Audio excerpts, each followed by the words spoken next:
Hey guys, it's Punk, and this is my dad. Hello, everyone. I'm Sean Gilchrist. I'm Leighton's dad, Punk's dad, and you might see me around the place using the Papa Punk tag in Twitter. Having heard monkey, monkey, monkey being screamed from downstairs in the house for probably 6 months, and us wondering what the hell was going on, he came up one day with a contract in his hand that he'd printed off with his first contenders team here in Australian Contenders. Dad was very skeptical when he first received the contract, and I first told him. He didn't really know anything about this, and I just kind of gave him a contract in the living room. And he's like, "Okay, hold on. What is this?"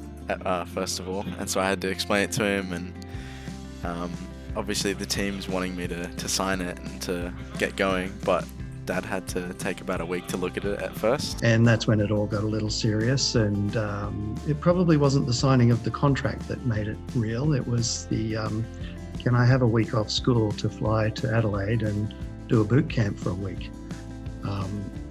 So that was when it hit home that perhaps he was pretty good, and we started paying attention to his play and what he was doing. And I think him coming to the events with me has been pretty good.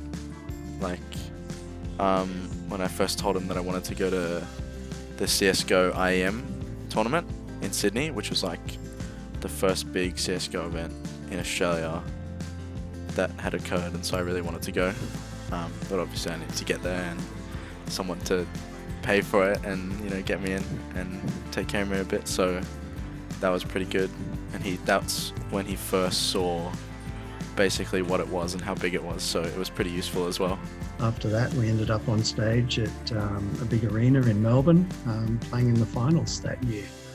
So, it was a slow start, listening to Monkey, Monkey, Monkey, like I said, and then all of a sudden he's on stage. So it was quite exciting for everyone, including us, not just him.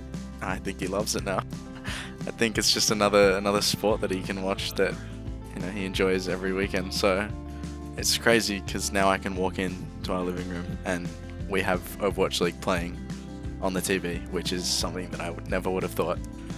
So it's pretty crazy. In spite of his mother laying claim to giving him his gamer tag of Punk, I was calling him Punk from a very early age, because he was our first boy, only boy, after two girls, and I think if we had had a boy originally, we might just have a single child in our family, because he was a handful, and maybe that's a typical boy, but having had just experience with girls, the boy was quite interesting.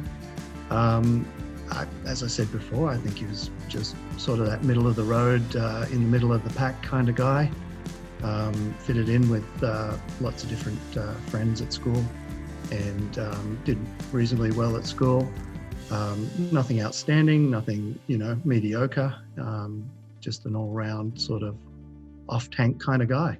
He's a funny guy, definitely always cracking jokes, and especially the lame ones every now and then, but I think he's just a good friend as well, so good to hang out with and do stuff with. And I don't know, it's a bit of tough love sometimes, but I think he wants the best for everyone in his life, which is cool.